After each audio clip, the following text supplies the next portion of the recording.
Yeah, you can share your screen.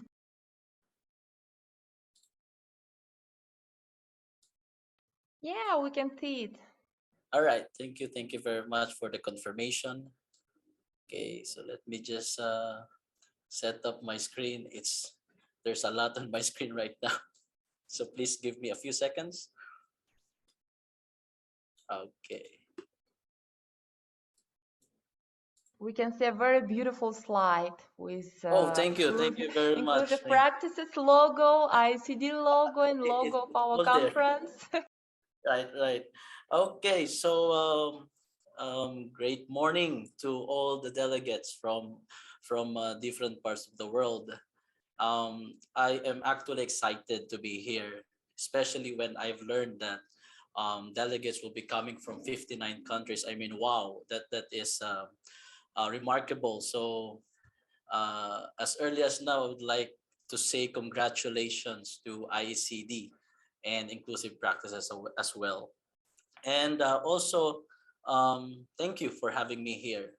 Thank you for giving me this unique opportunity. I really appreciate so much. Okay, so I am Mark Gabriel. I am from the Philippines, and it is my privilege to be spending time with all of you today. So thank you for being here.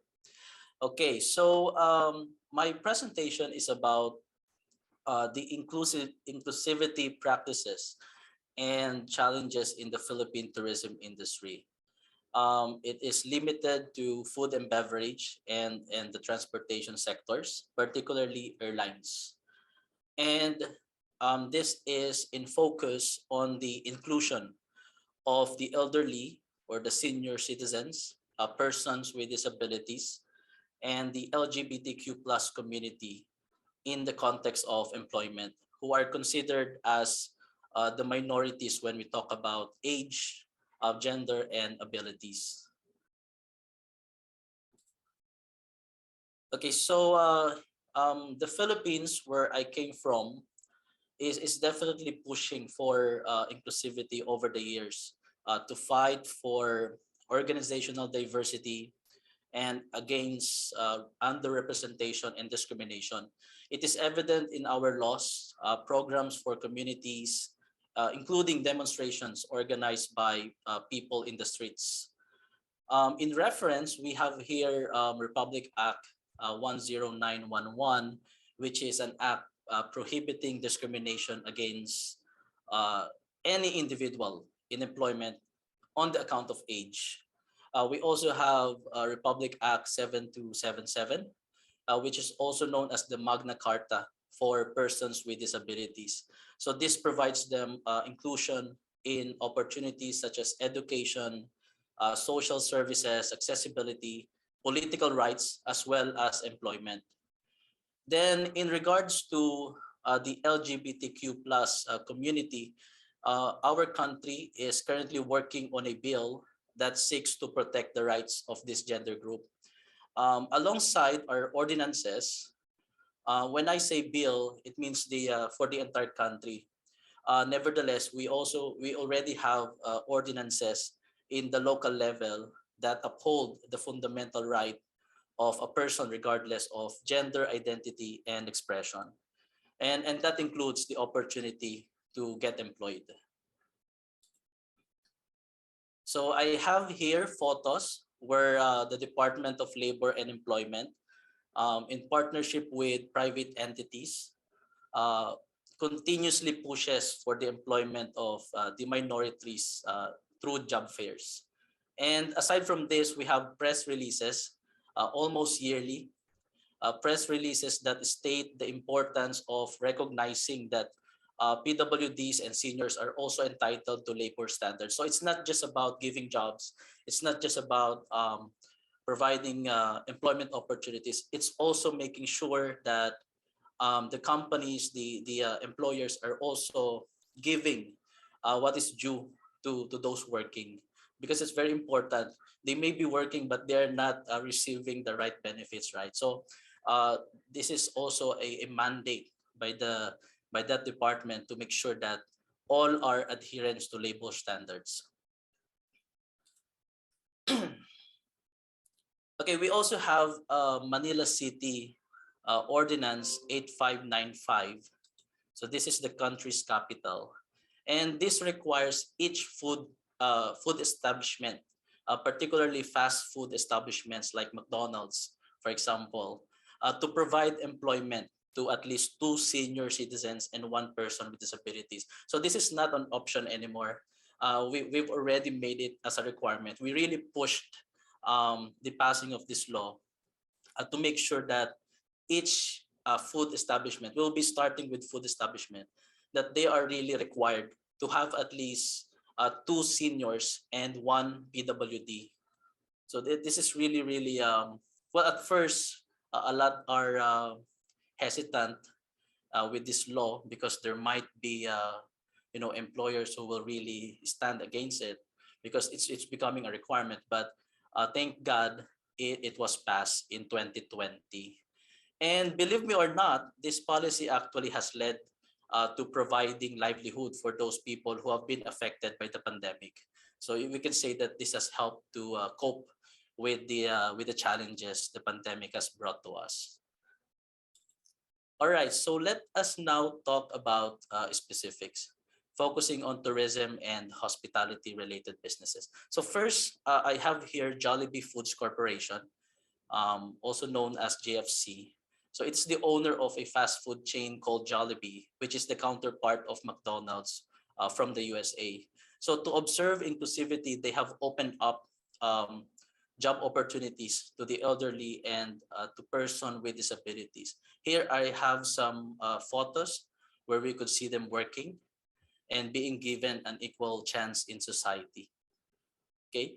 Aside from Jollibee, this move has also involved other restaurants owned by the same corporation. So we could say that it was really JFC who have started it all in the Philippines.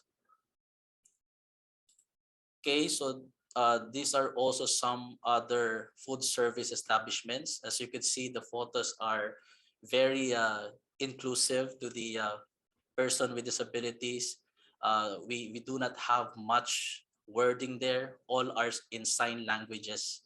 So we have Faron Cafe, which is a local brand of a coffee shop, and we have Frutas, a group of companies. Frutas um, has been employing deaf employees as early as 2010, and they have been very successful with it. So of course, there are more food and beverage establishments that do the same. However, it's just that I can mention everything, or all of the businesses with the limited time we have. So okay, next are airlines. Okay, so airlines in the Philippines, particularly Cebu Pacific, like the mentioned restaurants, it is also showing support for inclusiveness through job opportunities. As we all know, when we talk about airlines, um, it is known as a place for women, right? Most especially in flight jobs such as flight attendant, and also a place of opportunities for men, such as becoming a pilot or a part of the engineering team. But it is remarkable because this airline have provided a place. Some say some are saying that it is a safe place for the LGBTQ plus community since the recent years. In fact, the people that you could see now on the slide are the first transgender flight attendants of Cebu Pacific, and they were hired just 2 years ago, 2019, and this actually made the headlines, and I could say lifted the morale of the LGBTQ plus community, establishing the impression that at last they are now included in the equation, and also creating that perception that employers have become more open to be gender unbiased. Okay. Okay, the idea of inclusion is promising. However, there are people who are still reluctant to accept it due to the perceived challenges their businesses may face. And with this being said, it is important that we also talk about the challenges experienced by employees in working with other people who have a different gender, religion, and age. So, in short, determining challenges in workplace diversity. I and my team conducted a study about this. This is us. We are a group composed of 8 researchers, and these are what we have found out. By the way, this is a study, so I'm not biased here. I really just um, collated the perception of the respondents. So please, women, I want your understanding. This is just a study. So this is also my way to show that there is really a problem of wrong perception in the Philippines. There's really a wrong perception. So we have determined that it's not really a problem of acceptance of the concept of inclusion. Rather, it is a problem brought by culture, at least here in the Philippines. We could interpret the results that when it comes to gender, Filipinos, particularly men, in dealing with women, they feel shy, and sometimes emotions get involved just because they are of a different gender. There are most of the time instances when men develop affection, which could affect the way they work with them. And apart from this, men have a perception, or should I say, a wrong perception, that women are too sensitive, tend to argue more, and are perfectionists, which leads to reluctance to work with them. And to our surprise, this also applies as well to the LGBTQ plus community that has expressed to be more comfortable working with men. So there you go. A really sad situation in my country. Okay. Oh, this is no, not this one. Oh, sorry. Okay, there you go. So we have determined also in the context of age that Filipinos believe that senior citizens must be at home relaxing. Well, I think this is a wrong slide. Okay, there you go, older.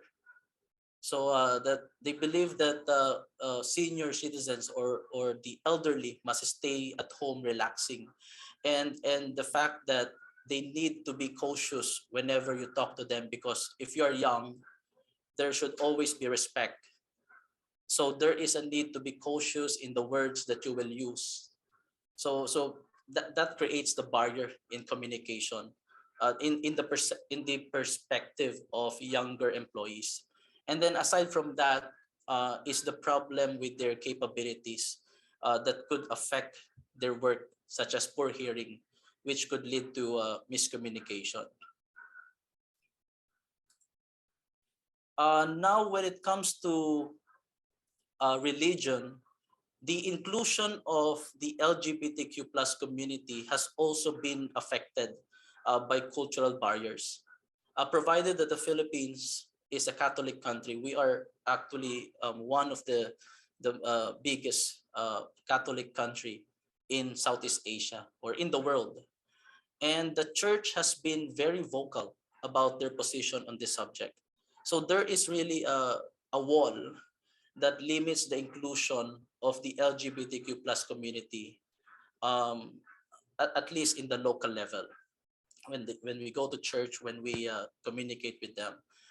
In fact, the lone LGBTQ plus employee in this study, when asked, has shown a lack of interest in working with individuals of various religions because of a personal experience in which his gender identity was questioned by one.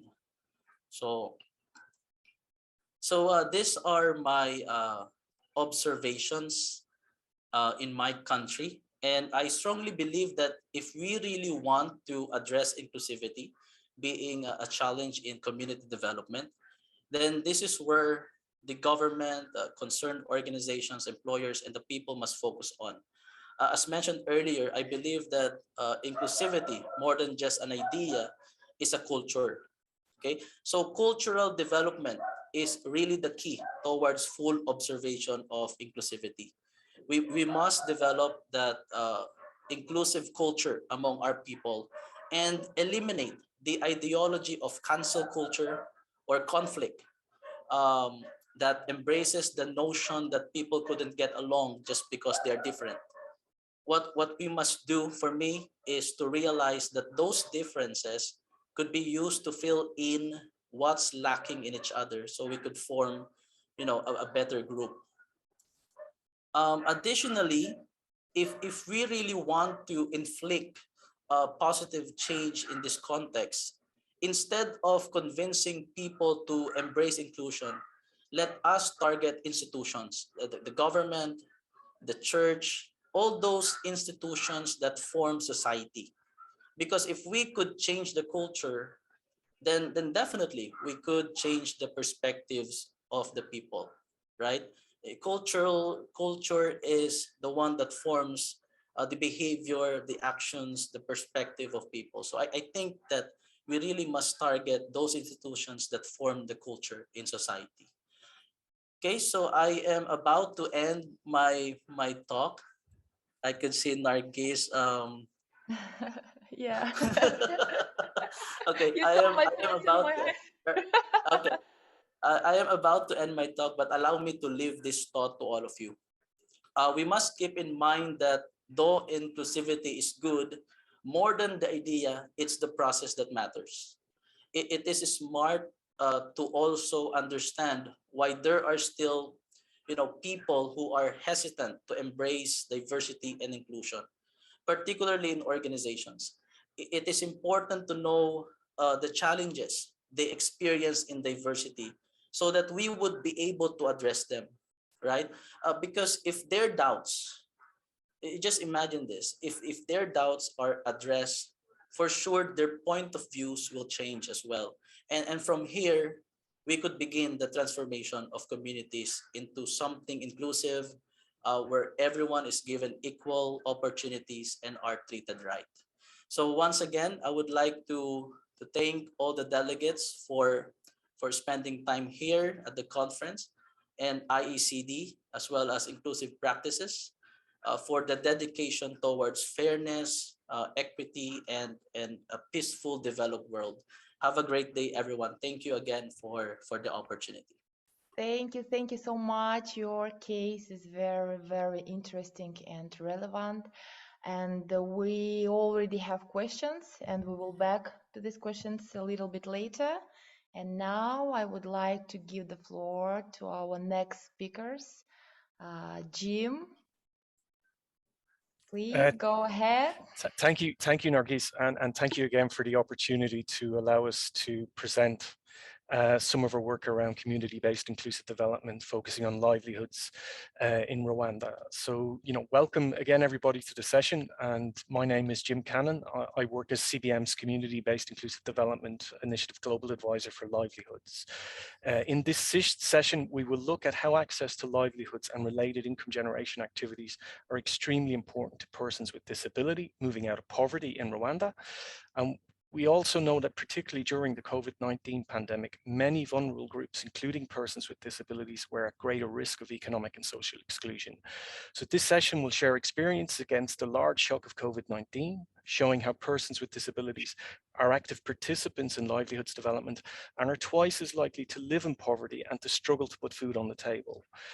Persons with disabilities have more difficulties in gaining access to resources such as land and credit and productivity enhancing inputs and services. In rural areas, the largest source of livelihood is agriculture, and persons with disabilities often have a hard time joining this workforce due to the lack of adequate training, support, and basic assets. The livelihoods work has helped persons with disabilities and their families to make informed decisions about their livelihoods, adapt to changes and opportunities that's presented to them. Capacities have been strengthened through the establishment of village savings and loans groups, otherwise known as VSLAs, combined with trainings in financial literacy and basic business skills. This has helped to build more resilient livelihoods, empowering communities with improved technical knowledge, agricultural and financial skills to allow access to small loans for business startup capital. It is particularly important to continue to support these communities as they rebuild their livelihoods following the pandemic, helping them to sustain and strengthen their livelihood opportunities. Providing access to savings and loans where access to formal credit may be limited and will remain critical to their livelihoods recovery. We will have 2 short presentations back to back, followed by a short video on livelihoods work developed by NUDR under the Saveability Project. And I would now like to introduce my colleagues, Odette, who's the CBM Rwanda's Program Officer for Community-Based Inclusive Development, who will present the short overview of CBM Rwanda's livelihoods work as part of our broader work on community-based inclusive development approach, and Emile, who is the Livelihoods Program Coordinator for the National Union of Disability Organizations in Rwanda, who will share work from embedding village savings and loans groups, otherwise known as VSLAs, through income generation and livelihood activities more broadly. So I'd like now to pass over to Odette's presentation. Thank you.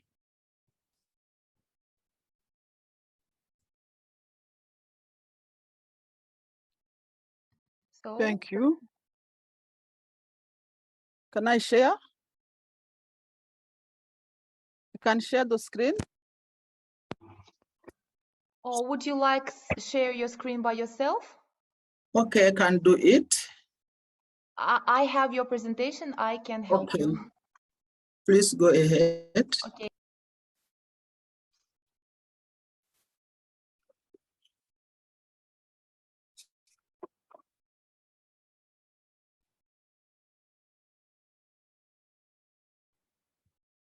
Can you see the first slide? Is it right? Yes, it is there.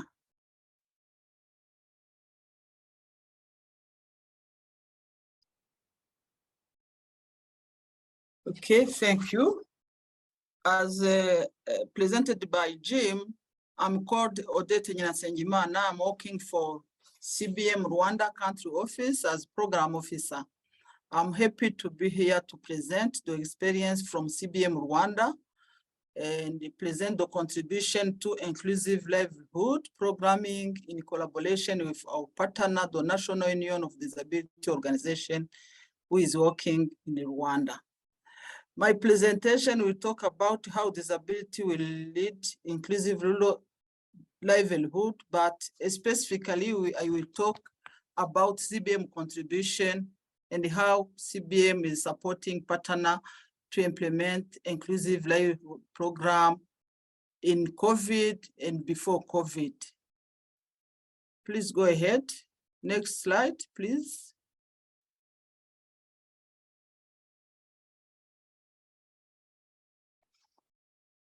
Okay. CBM, as you know, some of you know CBM, but for others who don't know, CBM is an international Christian organization. It's a development organization which is committed to improve the quality of life for people with disability in the poorest communities of the world. CBM approach is to localize the sustainable development goal and enable disability inclusive community development. We are contributing to CBID programs in the country, which is a way of working that to ensure people with disability are respected and also are included in the respective communities on an equal basis in all areas of their life. It is a centered, a people-centered, community-driven and human rights-based approach which we are using to include people with disability in their respective life in the community. The next slide.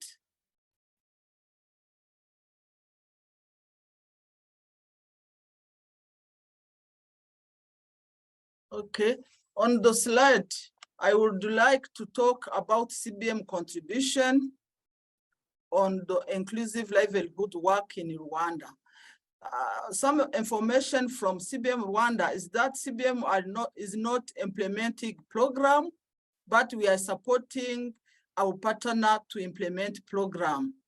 To support them, we have around 6 big components that help us to support our partner to implement inclusive livelihood program. The first one is about fund mobilization. We are supporting our partner for project development and for the developing project to support them to have funds from external donor, but also CBM is also funding some partners to implement project. The second one is technical support and the capacity building that we are providing to our partner to implement quality project. Another one is about advocacy, networking, and linkage with other institutions to influence them to include people with disability and developing an inclusive way of work. The third component is that CBM partner should be complementarity to respond to other VSLA saving loan groups members, because some of them have additional need, for example, about healthcare, social government program, and the other need that should be supported. And we are complementing our partner and create linkage with other partner to respond to those needs. Another component is to share information in communication. We are helping our partner to have different information communication in the domain of livelihood in Rwanda and out of Rwanda. We have also a monitoring, evaluation, and learning component where we have to monitor and to evaluate programs in order to help our partner to implement in quality implementation, but also to respect some guidelines from CBM, but also to respect guidelines in the regulation of different donors who have supported our partner in providing funds to support projects and supporting people with disabilities.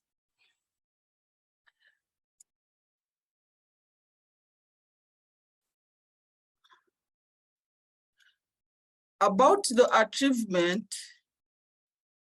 can move the slide? No, before the achievement, let me talk about programs that we are implementing together with NIDOL. Now we have 2 programs. The first one is a program which is funded by BMZ, who will help people with disabilities in Rwanda to improve their economic situation, which is called in the local language is Gamushore Ubeho Neza. The translation of the word is that please save, invest, it will help you to have a well-being. A second program we have is about to promote employment and socioeconomic status of people with disability in a local language is called Dukore Twigire. Please work, we will be able to provide everything in our life. We have 2 pictures. The first picture is a VSLA group in the one sector, which is called Chuve in Musanze district. They are during weekly meeting of the VSLA. They are paying, they are saving, they are paying loan, but also they are discussing about their social life. Another picture is about one of Stani, who have a physical disability and is doing his own.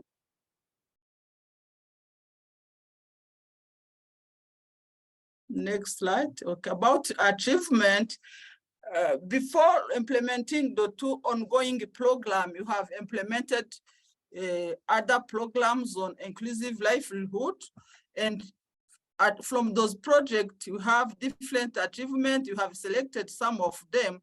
The first one is that 43,229 people with disabilities are members of 1,567 VSLA group that have been created. Among them, 18,812 VSLA members have benefited from financial services, as we have to improve financial services to be provided to people with disability. You realize that more than 40% have benefited from the financial services. Increase the access of people with disability to VSLA in the financial institution fund and the governmental programs in 19 districts of Rwanda have been done. This is to help people with disability to access to different government programs. We have also contributed to create partnership with SACCO, which is a different financial institution like Access to Finance, Umutanguha, and also different international NGO like Plan International, Sendeka, ADRA, World Vision, and others to promote inclusion in this institution. Around 4,930 people with disabilities have also benefited for coaching and advisory in agri-practice and vocational training, which is include 55% of women. This achievement have been done in collaboration with the National University of Rwanda. And the livelihood subcommittee at national level, there is a national CBID committee where we have advocated that to establish a livelihood subcommittee under national CBID, which is a result of advocacy work done by CBM in collaboration with the partner. The collaboration of CBM and the National Council of People with Disability also have been strengthened, and you have organized together different field visits in the community to ensure that VSLA groups have put in place, but also have improved the economic status. CBM also is the active member of National CBID Committee and Disability Coordination Forum, where we have influencing national institution to put in to support people with disability, but also to put different inclusive programming in their work. I think this is what we have to present as experience from CBM Rwanda, and the other information will be provided by my colleague from our partner NIDOR, who is called Emil. Thank you.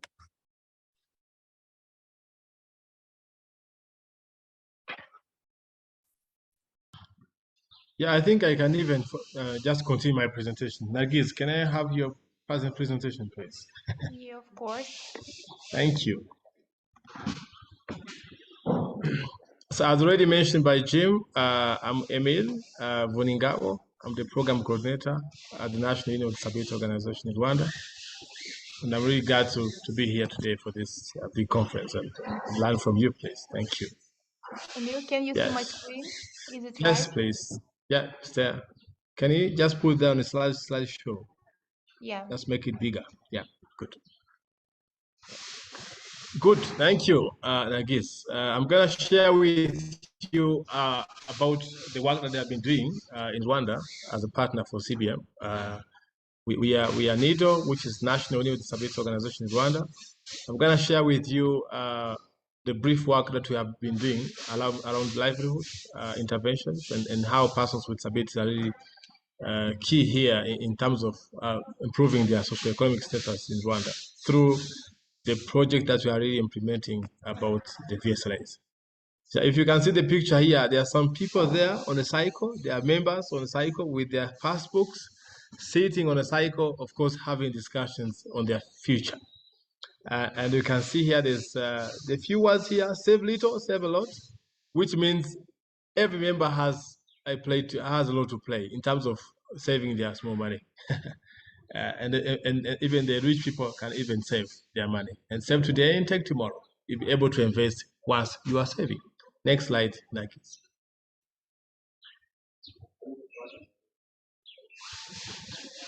Okay, thank you. So as I already mentioned, NIDO is in the national association, like organization, a number of organizations for safe advocacy, which is actually bringing around 15 organizations in the country to have the common voice, like the one voice, to advocate for disability rights in Rwanda, and also trying to implement government policies and laws to make it more inclusive. NIDO is more characterized by the good administrative and technical capacities, as well as many years of experience in terms of implementing different projects in the country. So we have started our partnership with CBM since 2013 in terms of working in different areas, sports, for women with disabilities, legal support, like providing legal support to persons with different types of disabilities, and also improving the livelihood of persons with disabilities in Rwanda through the saving and loans groups approaches. So we are really playing a big role in terms of political lobbying, like lobbying and advocacy in the governments of Rwanda in terms of promoting this inclusion of persons with disabilities in different programs and policies. Next.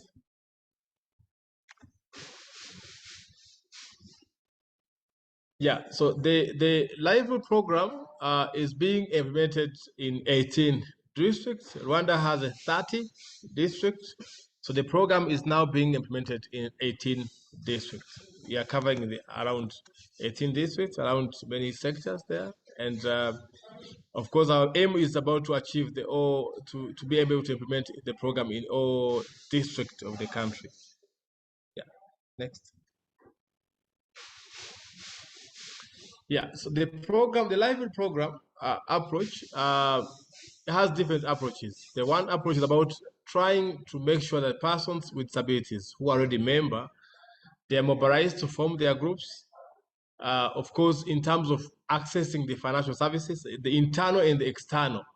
So it's about mobilizing persons with disabilities at different district level to create their own VSLAs or village savings only groups as a sustainable approach to enhance their saving culture among persons with disabilities. And also providing the simple savings. There are people who are not able to save. If you look at before we started the program, they were not able to save, not even able to access their financial services. But after being a member of the saving groups, they have been able to access the simple savings and loan facilities. And also providing entrepreneurship skills, financial literacy, and business management training support in terms of building the capacity of members of the VSLAs. And also we have been able to engage like the linkages with the MFIs, but we provided training to MFIs first and the banks in how to work with persons with disabilities who are coming as a client, but also build the capacity of the members of the VSLAs to be able to know exactly the services the MFIs are really providing within the community where they live. There are very few pictures here on the slides. Is one of the member who have been able to buy chickens through the investment and loans already borrowed from the savings groups, and also one of the member of the VSLAs who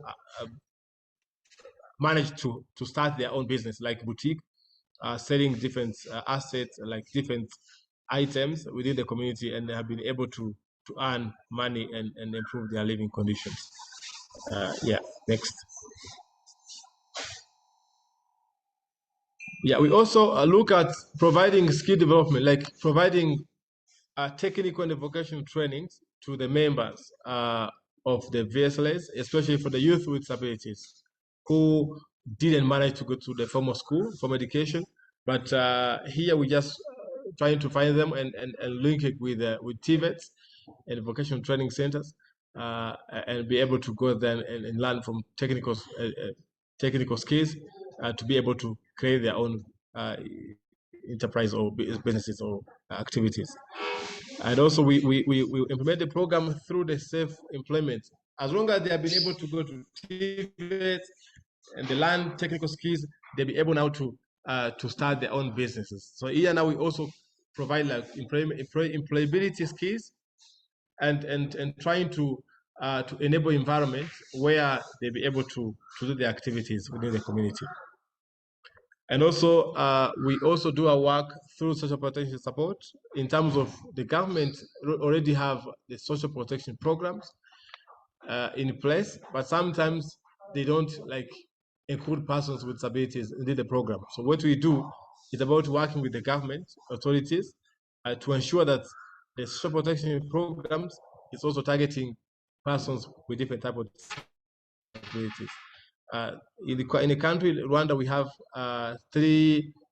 We have what we call Vision Murenge program under social protection programs, which is actually have three main areas, which is there's a direct support provided to persons who are not able to work, and also we have public works who are able to work but not able to get employment, but they are able to work. They provide some kind of activity in the community and they are paid for.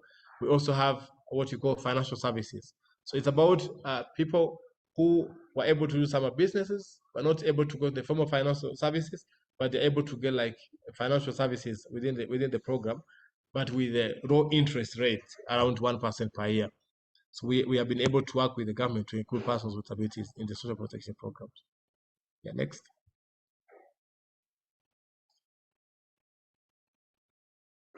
Yeah, so as I think all of you know about the VSA methodology, the Village Savings Loan Associations is a group of persons with disabilities and without disabilities, between 20 and 30 members. Of course, they are self-selected. They are selecting themselves within the same village, and 10% should be persons without disability. So we are actually promoting inclusion within their program. So we're not targeting only persons with disabilities, we're also targeting persons without disabilities, but who are more vulnerable in their community. So the activities in the groups, of course, run in a cycle for 1 year, and after which they accumulate savings and loans, profits are distributed back to the members at the end of the cycle, which is called the shareout. So the purpose of the VSLAs is actually to provide simple savings and loan facilities in the community that does not have easy access to formal financial services like banks or MFIs. So it's very transparent, democratic, and structured fashion in the form of savings groups found in many parts of the developing world. So the main differences are that the VSA methodology emphasizes on accountable governance, standardized procedures, and simple accounting that even the least literary, least influential members of the group can understand and trust in an easy way. Yeah, next. So you can see the members there of the VSLAs who are really counting their money.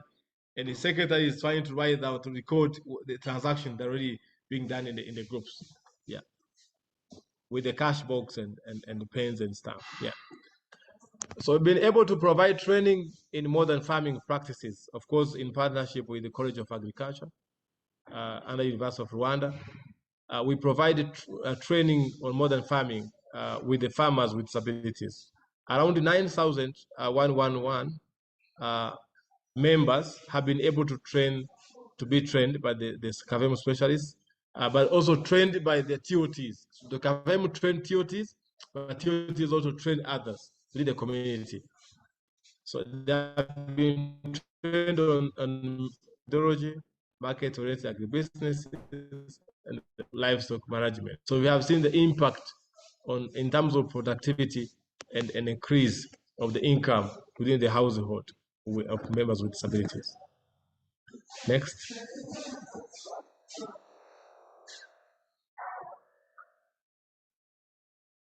Yes, we also had a group activities in terms of providing training on the beekeeping, because we have seen the members who are interested in that, but with lack of technical skills on beekeeping. So we also work with the RD, which is a specialized organization here on beekeeping, to provide training to our members, where around 15, like around 200 members have been trained on beekeeping, and now already 15 out of them have been already started using the materials provided by RD, the organization, on modern beekeeping, with the apiaries, modern apiaries, to be able to earn like more honey and of course with money. So now we are already starting seeing the impact of being trained on that, and the TOT is already are really interested to continue with the support. Next, and to train others, of course, with the members. So around is the new only project now. The new project, the current project, are really implementing in 9 districts here. We have really now established the 728 groups in only 9 districts. Of course, with around 19,000 members, 517 members, and they've been able to save around 120 USD, 120,000 USD, which is a lot. In only 8 months, they've been able to save their money. And also, they've been able to borrow some money, of course, which is around total, around outstanding, around 99,000 USD. Have been already taken by the members to invest in different income generating activities within the community. Next.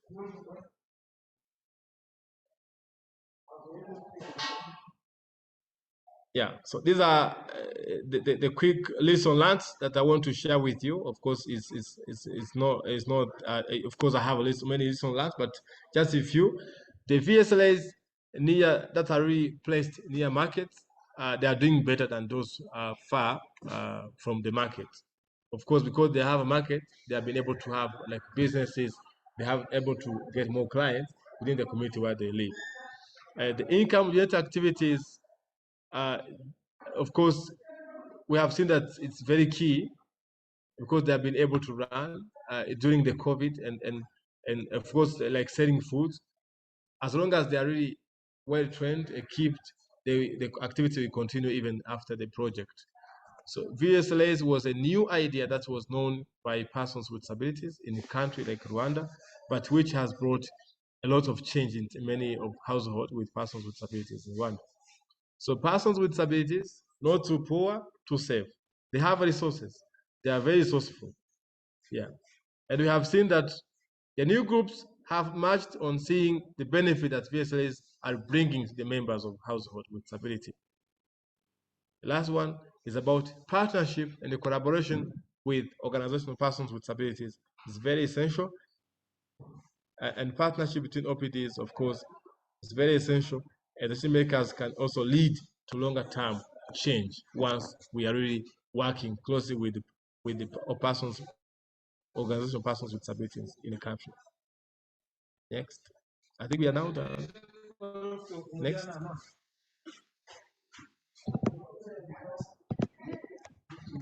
Now let's now have a very short video. I think we still have like a few minutes to watch that video. And of course, I will welcome you to enjoy the video and also get some learning from the video. Thank you. Thank you.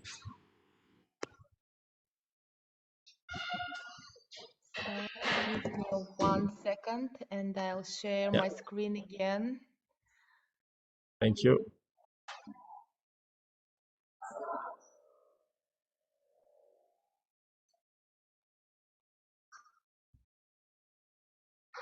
One second. This is YouTube video. Yeah, we're ready. Good. Let's check the sound. Yeah.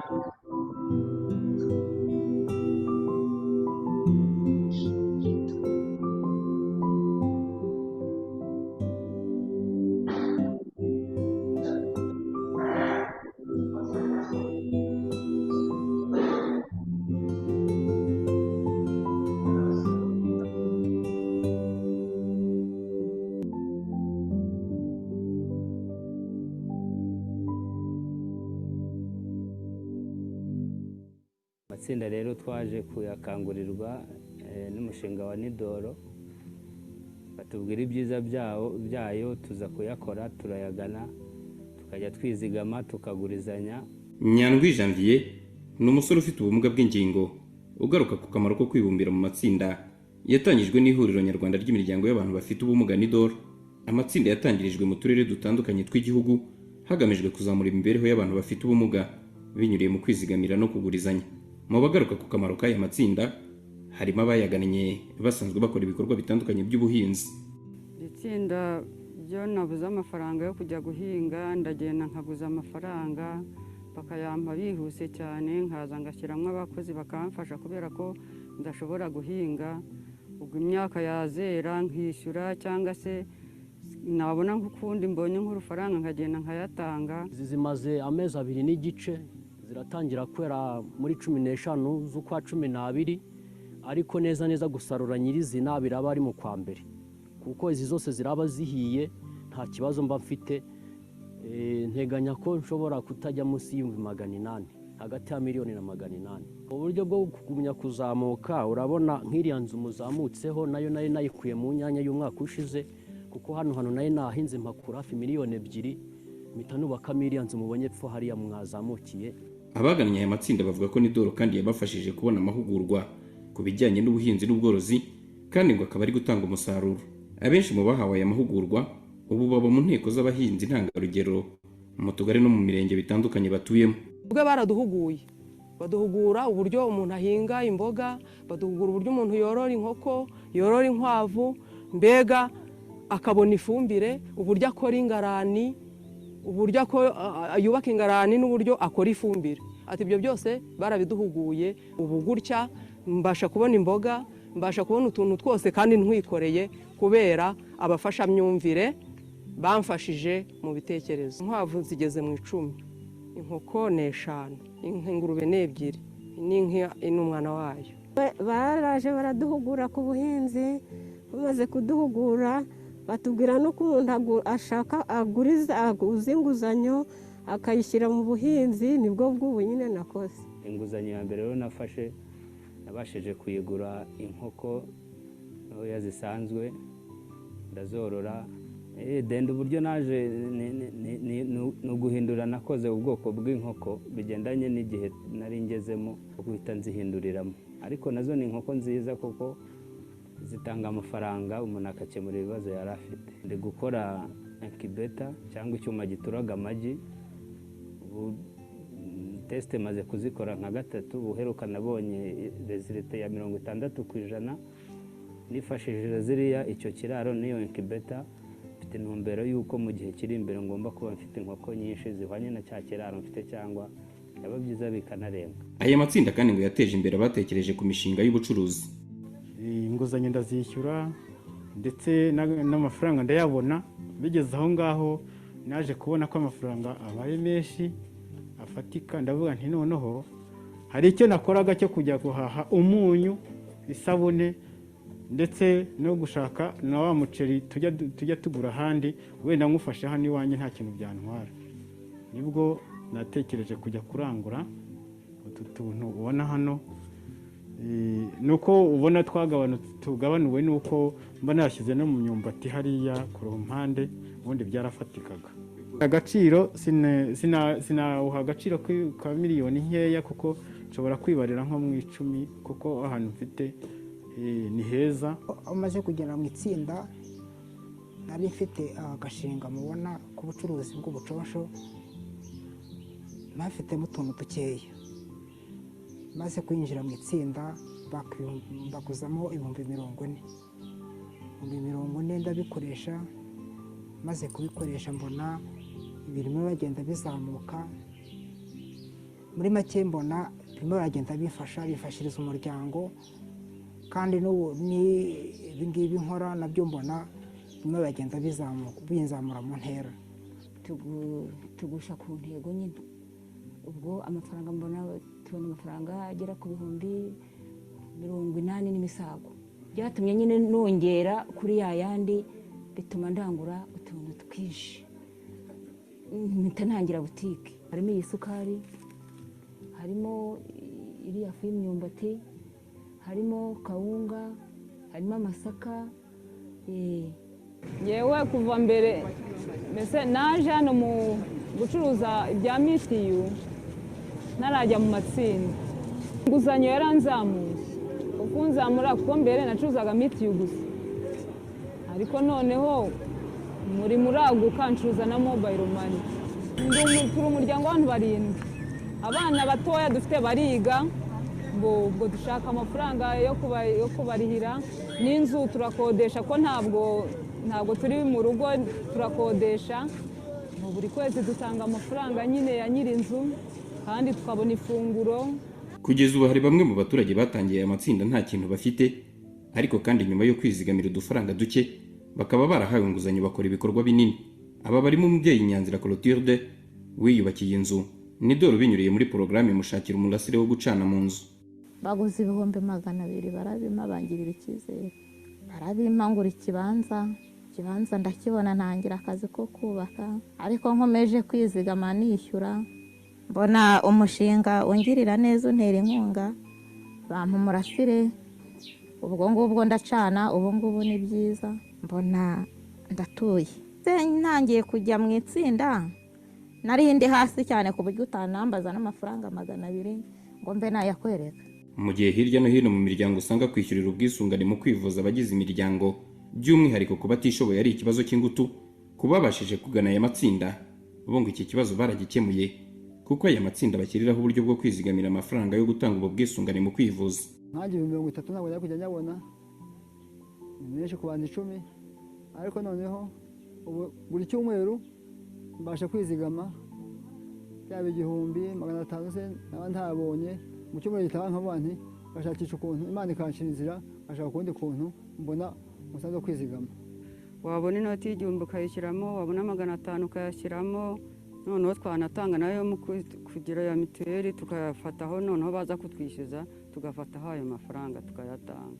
Muri gahunda zo kwiteza imbere kandi Nidoro yatanze imirasire y'izuba kuri bamwe mu banyamuryango b'aya matsinda bari basanzwe badafite amashanyarazi wabo, abandi bahabwa ibigega byo kubafasha kubona amazi meza. Amfashije nyine ariko kuko ntashobora kujya mu kabande. Ikindi cya kabiri cyamfashije nuko nyine y'abantu babumba amatafari baza nkabaha amazi bakamafaranga. Amafaranga nkuye mu mazi nyajyana mu itsinda. Ikindi cya gatatu cyamfashije kimfasha mu mafaranga ya transport njya ku ishuri. Bamwe mu babyeyi iyo babyaye abana bafite ubumuga bibananira kubyakira ndetse ntibite ku bana babo bavukanye ubu bumuga. Ibi ngo niko byari bimeze kuri Nyirakamana Innocente wabyaye umwana ufite ubumuga bukomatanyije, nyamara ngo kugana itsinda byamufashije kurushaho gukunda umwana we. Byatumye mukunda numva nzanye urukundo rwinshi, ubundi numvaga ndaho njyenyine, kumva nyine kuba ameze gutya nkumva ko atazabaho, nkumva ko azapfa. Ngenda mukunda, ubu ngubu mugurira imyenda nawe myiza n'inkweto niyo zaba zihenze, amata nkagenda nkayishyura hararuguru ku ikaragiro nkagenda nkafata y'amata. Uretse kwiteza imbere ku bijyanye n'imibereho, aya matsinda kandi ngo yakuye abafite ubumuga mu bwigunge ndetse abatoza kugira isuku. Aya matsinda aradufasha akatukura mu bwigunge. Nk'ubu ngubu umuntu aba ari mu rugo yicaye, ariko turakaraba tugacya tukagenda tukaganira hamwe n'abandi tukabona ari byiza. Itsinda ryarabimfashije kuko ni nabyo bintu no mu mategeko birimo, burya nabyo tubanza kubyiga ngo kuza mu itsinda utoze baguhanisha aya nayo. Abagize amatsinda kandi nyuma yo kwizigamira bagira igihe cyo kurasa ku ntego, bagahabwa amafaranga baba barizigamiye mu gihe cy'umwaka n'inyungu ziba zaravuye mu nguzanyo batanze. Iki gihe buri munyamuryango ngo nibwo ashyira mu bikorwa umuhigo aba yarahize. Mu mpera z'umwaka wa 2021 aba baturage bafite ubumuga bagize amatsinda atandukanye yo mu murenge wa Butare mu karere ka Rusizi barimo bamurika imihigo bahiguye nyuma yo kurasa ku ntego. Yewe Nzeyimana Eric natangije amafaranga inote y'ijana nizigamira. Gusambura dusanga ya note y'ijana yaragwiriye, mbonamo ibihumbi 12. Ibihumbi 12 ndabiguramo ikibwana cy'ingurube.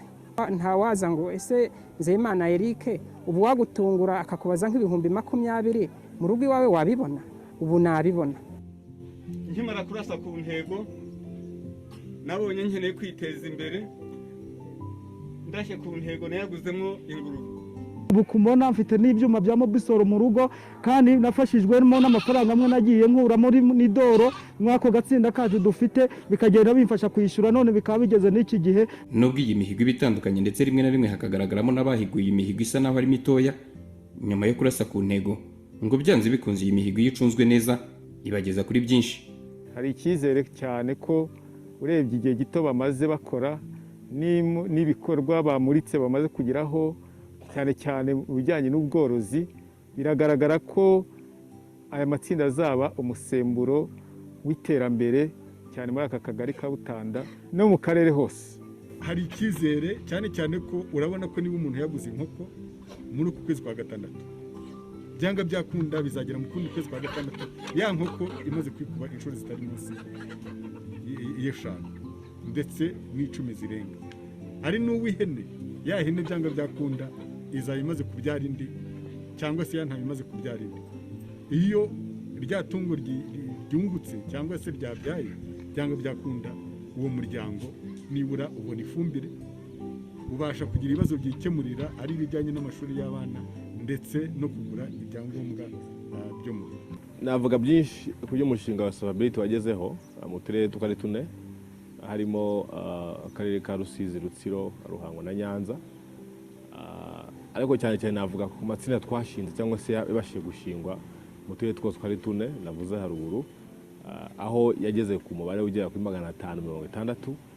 Yabashije guhuza abantu bafite ubumuga ubwabo, abahagarariye abana n'abita ku bafite ubumuga batandukanye bagera ku 14,112.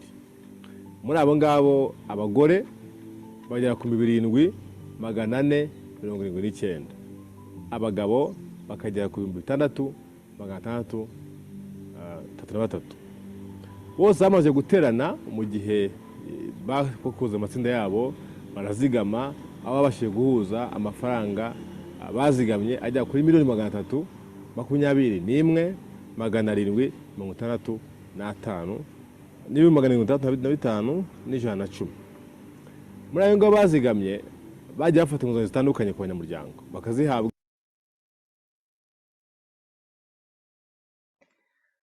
Thank you so much for this video.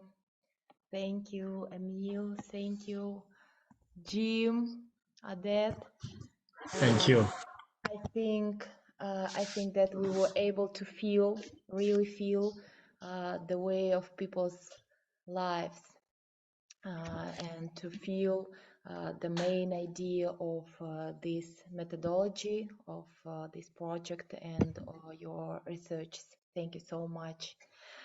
Thank you. Now we have a time for our connectedness, for questions from our participants, and maybe some comments, reflections. Please feel free, and you can switch on your mics and ask your questions. Let's back to our first speaker, to the Mark Gabriel. Emil, I see your question in our chat, and I think now you could ask it. You could ask your question. Yeah, thank you, Gabriel, for your presentation. Please, I wanted actually to know exactly how did you manage to change the mindset of the employers to, of course, employ the transgender flight attendants in their company within their regular staff. So I just wanted to know exactly the strategy you used to change the mindset. Yeah, thank you. Thank you, Emil, for that question.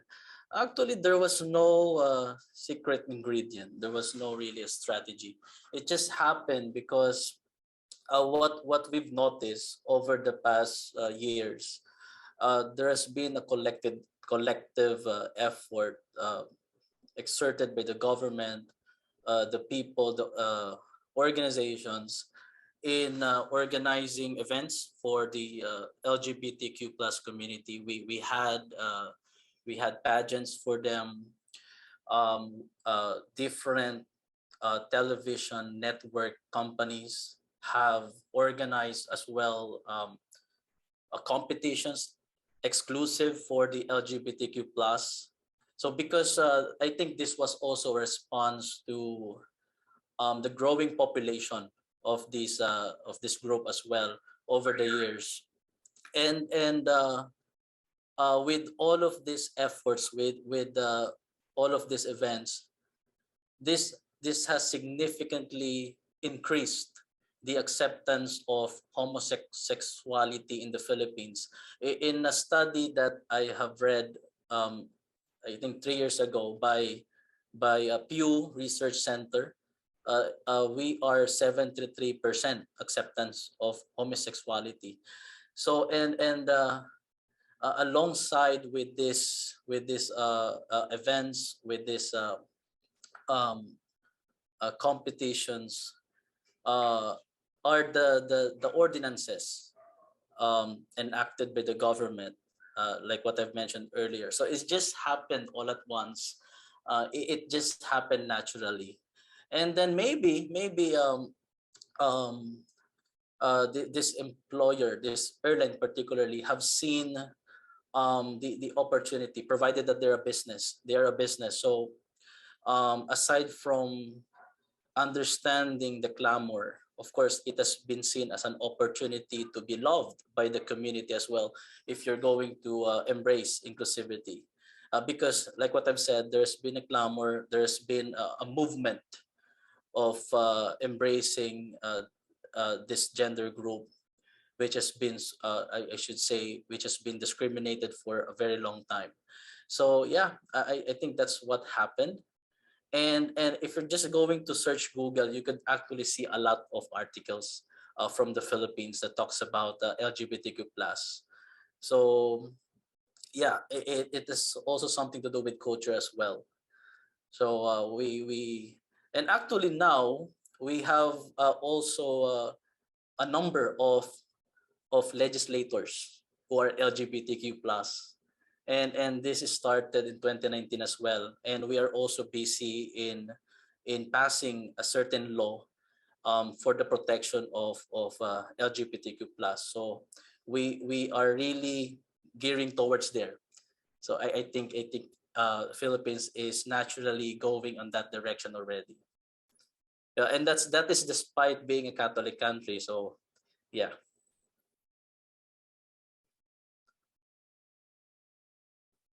I hope that I was able to answer your question. Thank you so much. Thank you. Thank you, Gabriel. Yeah. Gabriel, we have question to you from our participants from Georgia. The question is in Russian. May I translate Okay. it for you? Yes, The please. question is from Camila. She is asking you, one second, how exactly do you informing businesses about the importance of social inclusion in Philippines? How do you work with businesses in this way? Well, as a professor, because I'm teaching in a university, we always do it through research. We conduct research, and then we share the results of those research to particularly in my field, because I'm in the field of tourism and hospitality management. So after doing research, we shared those findings to employers so that they could understand that this is the situation, these are the opportunities that they're missing if they will continuously reject or hesitate to embrace inclusivity. And so far it's working, thank God. May I translate your answer? Okay, all right.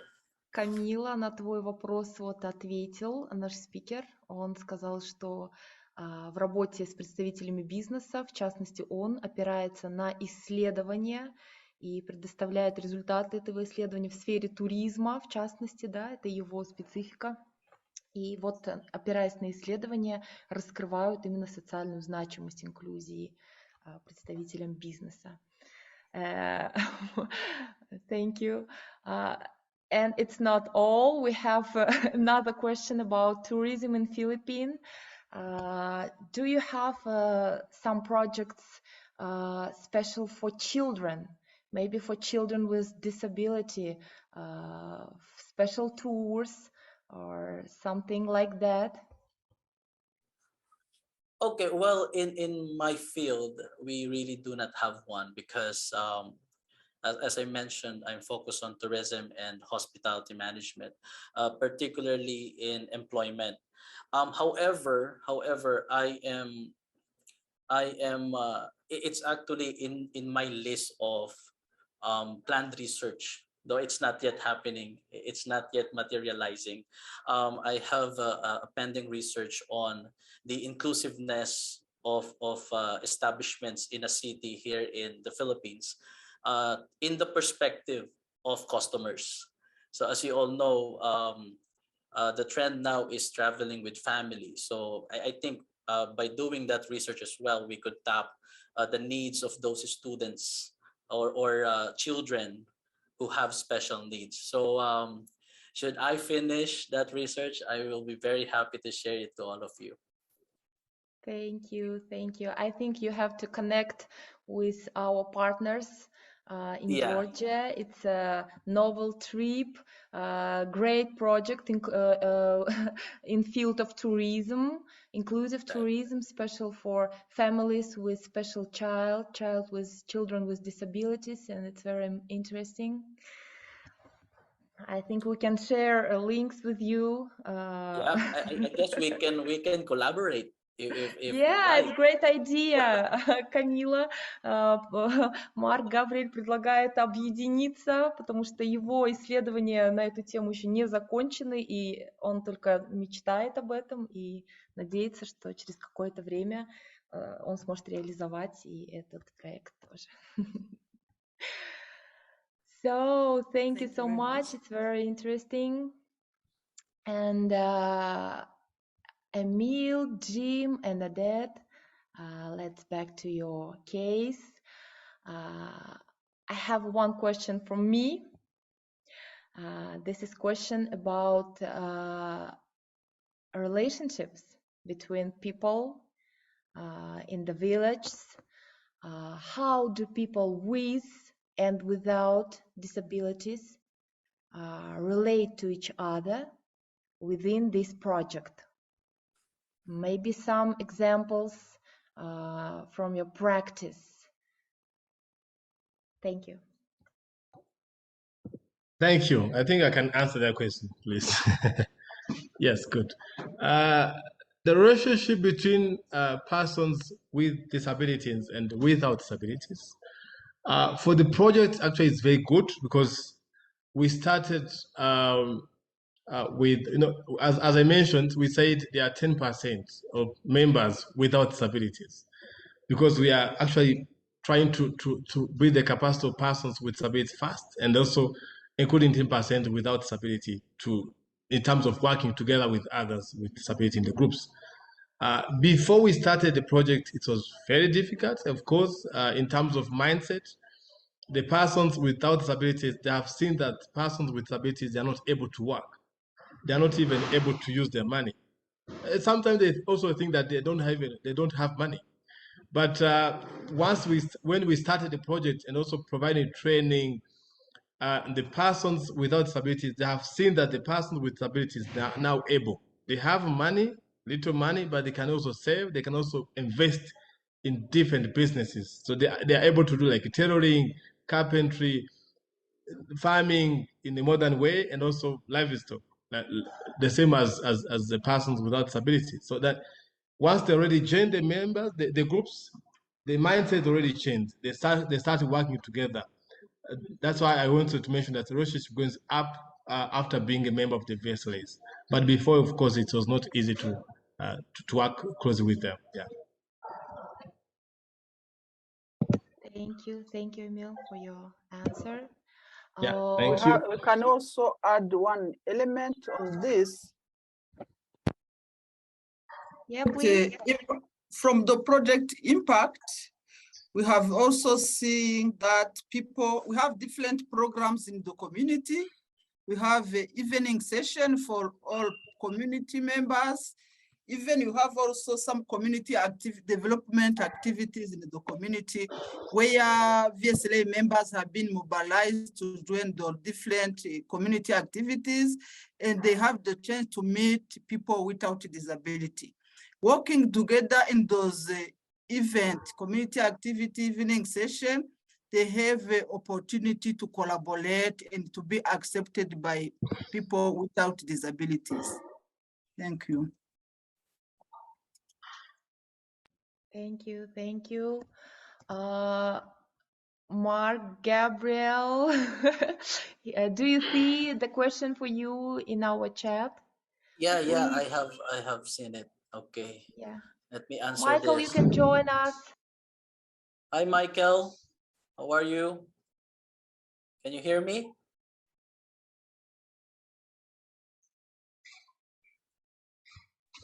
All right, okay, let me just answer your question, Michael. I hope that you can hear me. Okay, this is actually the dilemma, because when we talk about, this is really true. When we talk about the tourism industry, we really base our actions on the customer's perception. So we align what we do, particularly in employment, on what are the customers' demand, and this is reality. Customers, based on trends, prefer seeing physically attractive people working at the front office or the front of the line. Where does inclusivity fits? It's actually happening at back offices. Okay, the operations, like for example in hotels or airlines, we do not just have people working at the front of the line that has direct engagement with guests. We also have people working in offices like accounting, management, what else? A human resource. So in those areas, we do not apply this principle. It is very inclusive. So we really base it on your capability, your willingness to work, and of course your qualifications. It's just that as so far we continuously fail to do this at the front of the line just because of that demand from customers. So I guess it will take us quite some time to change those perspectives, but should we go there, that will be remarkable. So let's pray and let's work on that. Thank you very much for the questions. Thank you. And also I would like to commend the presentations of Jim, Emil, the group. I appreciated what you are doing. Very, very good. Especially those living in grassroots level. If there is nobody like you, nobody will help them. So I'm very, very happy to have people like you who are willing to go down the grassroots level to help out. So congratulations, you are doing a novel job. Thank you, Gabriel. Thank you so much. Yes. So I've seen already, Margis, maybe there's another question there from Mandisa. Yeah, please, Mandisa, go ahead. Yeah. Mandisa, very it's already mentioned. Active it's mentioned. participant. No, I love your questions and comments so much. You are too kind. Thank you, Nagis. And thank you once again to all the presenters. I mean, Gabriel, Jim, Emil, and Odette. What I would like to hear from you, and I saw in your presentation that you had mentioned that 55% of participants in the VSLAs were women, which is quite impressive. But just to check also, how do you ensure the participation of women, especially women who do not have access to income, in addition to women who might not be able to attend the meetings of VSLA's meetings because of the additional chores of being caregivers and also work that needs to be done around the house. Thank you. Thank you. Yeah, thank you, Marisa, for the good question. We have seen that the VSLA, I don't know why, maybe we need to do some research on that. Women are many in the VSLAs than men. And of course, maybe they are really interested in terms of accessing the the simple savings and services like in the village.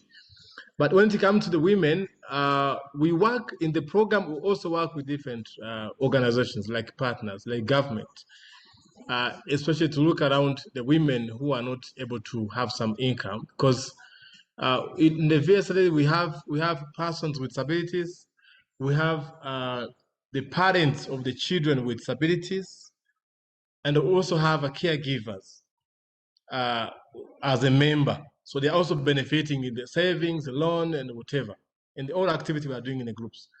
And the meetings are not held in only one place. No, they are rotating in different places. They can decide now to have a meeting in my home or maybe in Madisa's house, because we know that Madisa has a problem to come to the meeting place. So we need to meet there in terms of reducing the barriers that can hinder the women to participate in activities of the groups.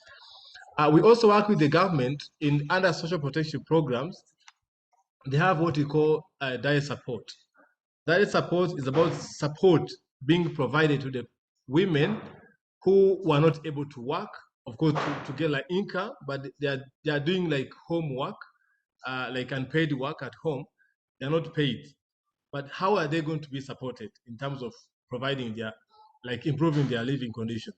So that's why we work with the government to be like one of the target group in their program to make sure they also benefit in that program to be able to have a savings to save in our groups. Yeah, so that's how we are really trying to make sure that women are really engaged in the saving groups, that they are really creating in the community. But we are also having different community activities, especially for women, like safe space, where they're coming to meet, discussing with their current activities as women, to make sure they're able to share some difficulties and the barriers with the community. Yeah. Thank you, Madison. Thank you, Emil. Don't switch off your mic. We Yes. have another question for you and your team in our chat from Michael. Michael, thank you for your activity. Can you see this question? Yes, for Emil and the group, can you share to Yeah. us maybe one of the challenges or difficulties you have encountered in the project and how this was addressed? Okay, that's a good question too. The main challenge now we have seen, of course, the first one was about the mindset. In terms of the members who are really creating their businesses within the community, but they are also community members. They are not like being the clients. For example, if I'm doing a tailoring and I'm a person with a mental disability, because they used to know me as a person with a mental disability, now they are really reluctant to come as a client to my business. So what we do now is about, in terms of addressing the issues, about conducting the awareness campaigns within the community, to make sure they really change their mindset in terms of the capacity of the persons with mental disability and the other persons with disabilities too, towards the business, how they are really delivering the quality of the services in the business they are really running. The second challenge is about the issue of lack of assistive devices. We still have persons like physical who are not able to get like wheelchairs, and of course like prosthetics and orthotics, because they are still expensive. Even though they are really running small businesses, they are earning some money, of course, for improving their living conditions. But in terms of buying themselves the assistive devices they need, is still a challenge.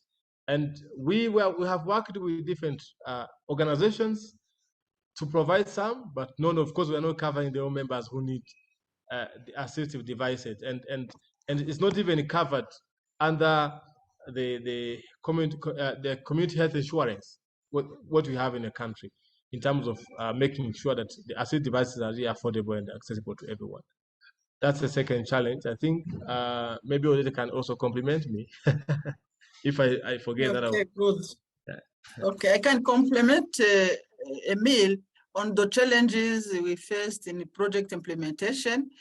Another one is a challenge to provide the eye health services to VSLA members. And as I presented, we create a linkage of NIDOL and our partner providing iHealth services, where VSLA members have been identified and screened and benefited the services in the iHealth from Kabgai I unit, which is our partner providing iHealth services. The linkage from CBM different CBM partners help to complement some need from VSLA members who are not supported in the area. Yeah, I think, but also have another strategy on providing additional services which are not covered by VSLA project, is to link beneficiaries with other organizations implementing programs in the community, and they try to include people with disability in their programming and service provision. Thank you. Yeah, the last one I remember now is about the youth with disabilities who have been able to attend. Of course, they are able to attend the TVETs, but also others who are now attending the CBTs. CBTs, we call them CBTs like community-based trainers, who are like recognized by the government as a company who are able to provide training, technical training to the youth with disabilities, but not able to provide certificates. And sometimes if they have gone through the program, of course, with the companies, like learning, like work-based learning, but they are not able to get a certificate that they prove that you have these skills. And when it comes to like starting their own businesses, they want to have like access to the financial services. They ask them to provide the certificate. Then in that case, they don't have it. So now we are now trying to work with the Ministry of Labor and Employment to see how they can also get certificates from the government TVETs to be able to access the other opportunities in the community. Yeah. Thank you for the question. Can I just come in there Mika. quickly, Nargis, just in relation to Michael's question? Yeah, of course, Jim. It's one of the key things around the whole thing of promoting village savings and loans associations, because what we find across our projects, across country programs, Rwanda's been very successful, is that persons with disabilities and their families are excluded from formal microfinance, so microcredits and access to microcredit. So the whole area around, the actual financial inclusion, and because of stigma and discrimination, and they feel like people, with a disability can't be economically active, can't make money or have a business. So that's a key component of all the work, and the whole point of actually doing the village savings and loans groups is as people become economically active, earn a living for themselves, and feel better for themselves doing so, that they can actually access these services and graduate to that. So I think that's key as well, and that's something that is a challenge, but in the broader context in Rwanda, not as much, because that is a key component of the work that we do there with NUDOR, is actually promoting that access to formal microfinance, as was shown in the presentation. So that is a key thing, and that's one of the key aspects of the work, the whole aspect around stigma and discrimination of persons with disabilities across all aspects of their lives. Thank you so much for your highlighting the main key point of this theme. Yeah, it's very, very, very important, I think, for the whole world, and especially for the communities with disabled people. So now we have to finish, unfortunately, our session, and I would like to invite all of you to our informal welcome session. Emil, Adet, Jim, please join us. We will share the link in our Zoom chat now. And thank you for your presentations, for sharing with us your experience. We appreciate the partnership with CBM. Thank you so much for your support in this conference, for your participation. And Mark, Gabriel, thank you for your project. We're very interested in it, in your research. We wish you good luck and successful researching. Thank you. Thank you. We'll see you later. Bye-bye. Mandisa, please join I'll be sure to. Thanks, Nagis. Yeah. Bye. See you later. Bye-bye. Thank you. Thank you so much.